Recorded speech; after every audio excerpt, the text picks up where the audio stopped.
The world is not limiting you. You are limiting yourself. This is one of the statements that I would like to speak on about just briefly, because it's time that we talk about the uncut truth about relationships and dating. And with this statement, it stems from a recent video I've seen where it's Mary J. Blige, Taraji Henson, and another young lady, can't remember her name. They were kind of doing like a little podcast talk or girl talk. And the host asked Taraji about who she's dating, or is she dating somebody, or she got a lunch mood.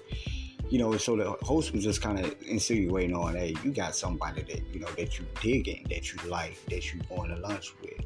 Even if it's just a guy you going to lunch with. You got some man that you digging. And so in the midst of that, and I may be able to attach that recording to it and let you guys hear it. If I don't worry. I'll find a clip and leave a link in the description. But you guys may have already seen it.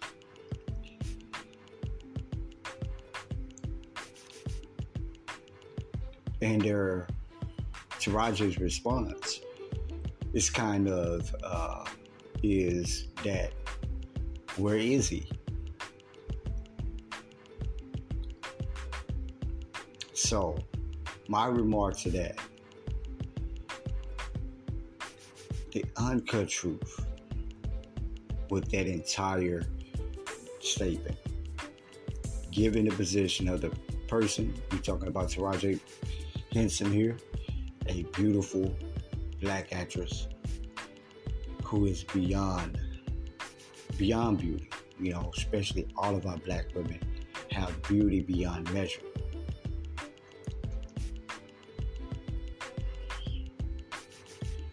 And the statement of that, hey, I don't even have a guy that I can communicate with on a platonic level to where we're just going to lunch together currently. That is her statement. My response to that is that my message today is that the world does not limit you. You limit yourself. And that's the uncut truth. Let's talk about it. Black Men Suits, Urban Nation.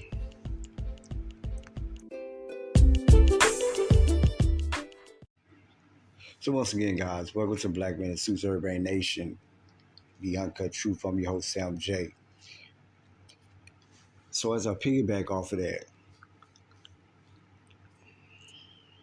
and that came to my mind because I think about this young lady, this very beautiful young actress, black actress, Taraji P. Henson. And, let's not even just get into the accolades of who she is, but just the aspect of, but which is going to make, a reason for my statements. But let's just look into the dynamics of that. Here is a seamlessly healthy, beautiful black woman who has a career that she loves and she enjoys. And so in the roundtable that she's having with Mary J. Blige and another co-host is about dating and the fact that she doesn't have anybody that she's dating at the moment, which is not strange by no means, because there is that level as adults. We don't operate the same way we did in our 20s. We're not juggling people. And I think that's more that's very much more dignified and very much more uh, appropriate and essential when you are a certain age and dating. Um, because juggling people is not attractive, you know, and that's another conversation. That's another uncut truth that is not talked about on any platforms or forums or anything like that. And it just seems that men are scared to mention that or say it that way because it makes them feel more feminine or seem more feminine. But that is entirely inaccurate. Um, the bottom line is, you know, there is this running trend that women do desire or seem to find men more desirable when other women want them or are attracted to them. However, I don't think man or woman, especially given maturity with age, wants somebody that somebody else already has. So, with that being said, it is totally understandable. It's not out of the ordinary that someone like Taraji P. Henson would not have, or shall I say, her process of dating has an order that it goes in. That's not unusual. But what I also find very comical with that conversation is that Mary J chimes in with her statements and her comments. But we're not going to get on Mary J, right? We're just going to talk about what's at hand. Uh, but I thought that Taraji's statement was very significant because a lot of women, and especially even men, we do this to ourselves when it comes to the dating dynamic. So, like Taraji's response, was a response a little bit more to not just the dating aspect, but the fact that because the co-host asked her, or I think the lady, maybe the host, asked her, said, "Well, do you got somebody that you got a lunch boo, somebody that you go to lunch with?" And we know what that is. A lunch boo is somebody that you're really cool with. Y'all friends or y'all know each other. Y'all been trying to date, or the guy has interest in you. For as a woman, the guy may have interest in you, but the timing and the way things go, he may be moving at a pace that's slower than what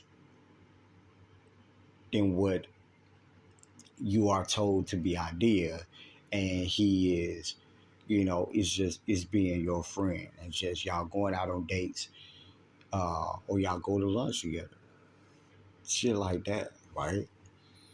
Because that is out there, that is possible, and it happens. Um, in many ways, I actually recommend this be a process with a lot of men. But again, that's another conversation for another podcast. But the fact that Taraji's answer to that question was like she has nobody. Uh, at first glance, it's not unusual, right? At first knowledge, at first hearing it, it's not unusual.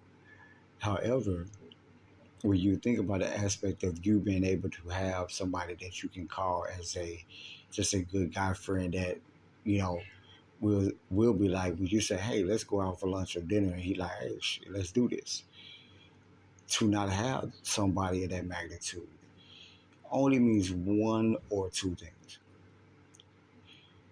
The former would be that, you have a different dating process. So there is the chance that Taraji has a different dating process. So like for her, she probably don't go out with anybody that's, or everybody. So her thing may be, hey, if I go out with a man, it's a man desire or want to be with. So, which would now make her not having a lunch guy or a lunch partner not so unusual. Because in rule of thumb, every woman has a man that's in her inbox that's inviting her to lunch. Most women. I don't want to say every. Most women. And for you brothers that's listening, that's a little bit of free game for you. Every woman, most women, have some man in her inbox that's inviting her to lunch, inviting her somewhere out to eat, whatever, or trying. Nonetheless, you do have that case where you run across particular individuals, men and women, where they see dating very essential.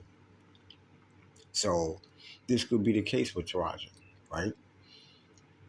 They see interacting with another human being of the opposite sex very essential in that, hey, if I don't see you in that way, then I ain't going, I ain't buying, I ain't doing it. I'm not a meal hopper. You get what I'm saying? And so in many ways, that's actually a commendable trait, a commendable disposition, I should say, because at least at least a person who is it have that particular mindset that that they are. It can limit your idealism of what could be happening behind the scenes. Now, getting to my statement relies on the second situation, the second token, the second envelope. And the second token in that second envelope is that you do not have a lunch partner or a lunch date or a friend on that level because we limit ourselves. So case in point, you take Taraji P. Henson for an example. He was a well-established Hollywood actress. So there's that flip side that she very well, maybe when she's dating, have a particular idealism of what kind of men that she would give her time to. Meaning, with limiting ourselves, we limit ourselves many times because of our shallow dispositions. Those shallow dispositions are usually warranted by many other factors than the reality of love or finding a partner, finding a helpmate.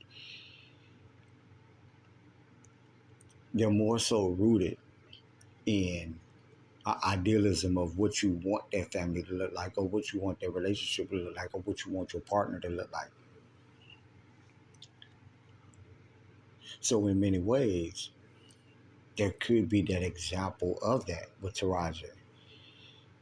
And that because of her fame, because of her who she is, if you ain't more chestnut, or if you don't, and y'all get my drift, then you probably ain't getting the time of day. You could be a regular Joe who is a great individual, great man, but you work at Lowe's, you work at Home Depot, or you just a manager at a job, or you just work, period, and you've been working all your life and you're just a good guy. There is a very probability that because of what you do, classism,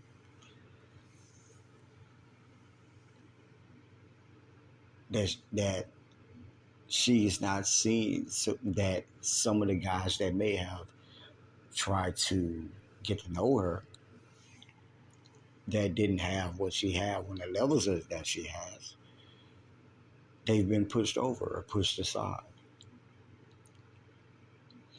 And so I use an actress because that kind of represents the most extreme cases. But let's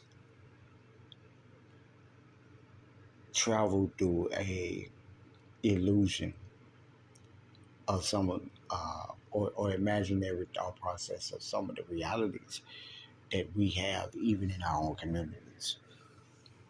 One of those things is that if the man doesn't seem that he can pay all the bills, then he's not getting time, he's not getting attention, etc., etc. And so you take that mentality and you multiply it tenfold, along with additional life experiences. Because you're going to still have life experiences no matter what. You're still going to have some stuff you either see or things you do, you know.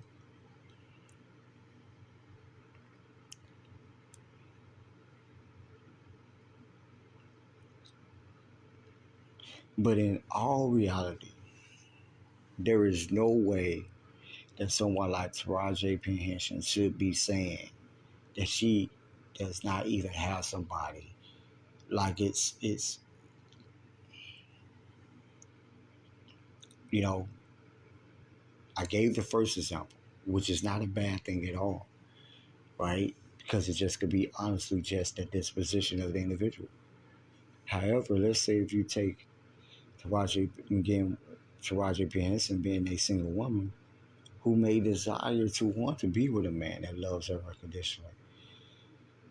But one of the main reasons why she hasn't found that guy, because that's one of the statements that she made, right? And that's why I'm leaving this message. Because one of her statements is like, where he at? Where he at? Right? And the reality of that is that in many ways you limit yourself from the kind of guys that you would date.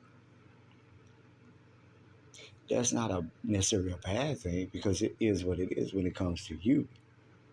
However, it also is what it is and the reality of the decision that's made, hands down, point blank, period.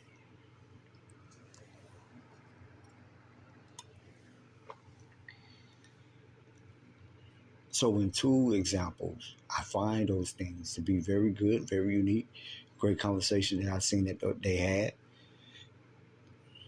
But I also wanted to talk to you guys about how with dating, let's stop limiting ourselves because we have a particular idealism of what we want our spouse to be. Doesn't mean that there's anything wrong. There's nothing wrong with that, right? But it becomes problematic when we transfer that into our physical actions.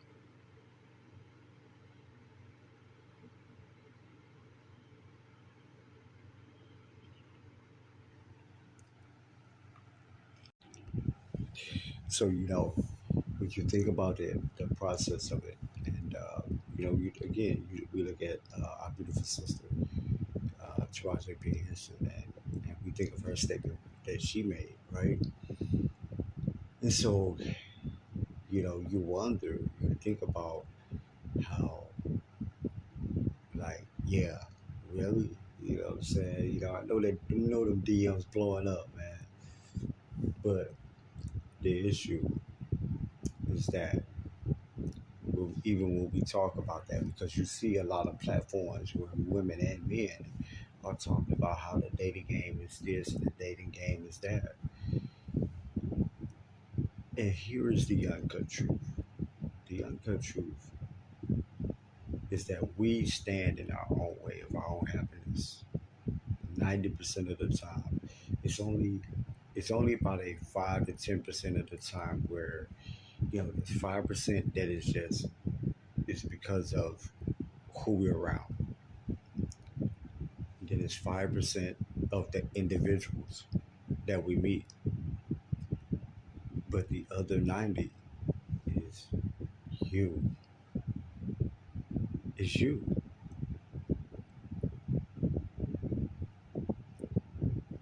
Is you. Straight like that.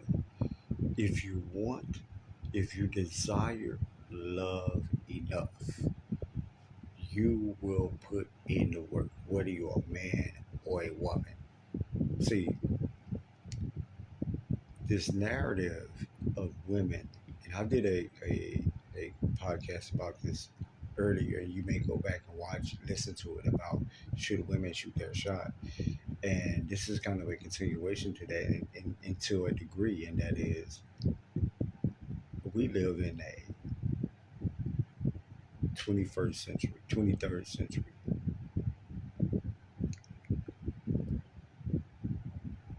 Things are not the same that they were in the 21st century or the 22nd or the 20th or the 19th century. Things are not the same. We're living in the 20th century. That's the correct term to say it. I said 23rd, but that's wrong. 20th century is the 2000s. But things aren't the same. Things aren't the same. Economic isn't the same. The way life is lived, the way life is enjoyed, the way life is experienced isn't the same. There's different levels of the subcultures that are on top at this point. So life is different. You have to evolve with it as a human being. If you don't evolve with your surroundings, you will be just a remnant of your experience. And that's just what it is. You will be petrified into your disposition. So, my thing is this: before we get on the next podcast, when someone asks us about marriage and dating, one of the things I want to hear at some point in everybody's conversation is that, well, I haven't applied myself enough in the end.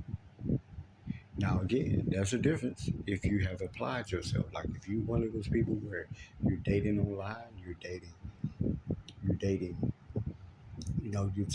taking invites, physically, and you're dating online as well. That's different. If you're a person that's just very, very free will, and somebody invites you out for a date, dinner, you go and you get to know that person, that's different. But there's a very small percentage of people that do that. And that's one of the realities that we're facing. And the crazy part is the same 90% of people are telling their friends or on these platforms talking about how they can't find this, or they're speaking on what the dating life is like. And it's like you honestly don't have enough experience to speak on that. You have experience to speak on about yourself according to what your experience is. And that's very important to understand what your experience is. So it's kind of like the next question should be, well, so how often do you date? And if your reply is, well, only been known 2 or 3 people in the last 6, 7 years, then that's not dating. You haven't dated. You've waited until somebody popped.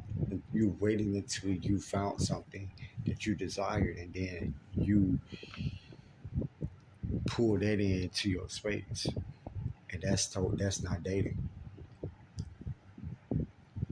And that's very essential. That's very essential to understand, especially for a lot of women who abide by the ritual that a man's supposed to chase and follow them. You understand that given this century, what you're doing now is you are now you're the good men that you think are going to cross your path are not going to cross your path because the evolution of the dating world has advanced so much. If you were still living in the 1900s, you most likely would either got pushed off to marry by a neighbor, family, functions or etc. Close to the 1980s and 90s, it'd have been more so just in your community, high school, etc. But nowadays, if you're not dating online, if you're not being versatile with, if you're not, if you've created a construct of your wants and needs, and those things come across very shallow, if those things, when they're put to paper, they're very shallow, you will get what you put out straight, and they're just straight like that. You know, uh, so that's one of the uncut truths we have to understand. So, for those of you who truly desire to be with a mate, to leave a legacy on this planet Earth, to continue, your lineage or pathology, then it's imperative that whether you're a man or woman, it's imperative that you pair yourself up with the person you desire. And with that means that you have to do your homework. You have to do a lot. You have to do your homework. You have to seek out those individuals. You cannot, especially for the women, you cannot wait on some divine intervention that you think gonna work out in your favor, because that is highly inaccurate. And because of that miseducation, it's the reason that a lot of women get in a relationship with abusive men, narcissists, bigoted, misogynistic men, and whoremongers, because they raffle to the ones who are flashy or flash the most.